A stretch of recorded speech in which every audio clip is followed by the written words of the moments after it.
আচ্ছা তো বন্ধুরা, আজকে একটি লাইট পেয়েছি। একটা বন্ধু ওয়ার্কআউট সেকশনে এসেছিলো, জিমে ওয়ার্কআউট করতে আসে। তো সে সাইকেলে করে আসে, তাই সে লাইটটা এনেছিল বাড়ি যাওয়ার জন্য।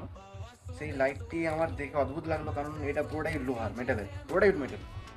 আর এটার একটা খাস বাত আছে, এই লাইটটা যখন মারছি, টিপছি যখন, পুরোটা আলো হয়ে যাচ্ছে। দেখতে এটা পুরো ঘর আলো, পুরো ঘর আলো। হ্যাঁ, তখন এটাকে এরকম করে ক্যামেরার সামনে দিয়ে, তখন এটাকে একটু এরকম করে দিচ্ছি, জুম করছি এইভাবে, তখন এটা অনেকটা জুম হচ্ছে, উঁচালো হয়ে চলে যাচ্ছে। জল ট্যাঙ্কি দেখতে চাইছো?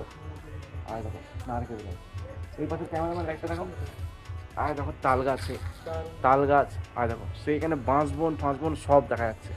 এতটাই রেঞ্জ লাইটটা, জুম করে দিলে আর নর্মালি এরকম হয়ে যায়, আলো হয়ে যায়। তো সব পুরো একবারে ছাড়টা আলো, দেখতে পেয়েছো? তো এই লাইটটা যাদের একটু পছন্দ হয়েছে বা যারা পারচেস করতে যাও, তারা নিচের লিঙ্কে আমি ডিসক্রিপশনে দিয়ে দেবো, নিতে পারো। আর প্রাইসটা গেস করে বলো কত হতে পারে। ঠিক আছে, বাই।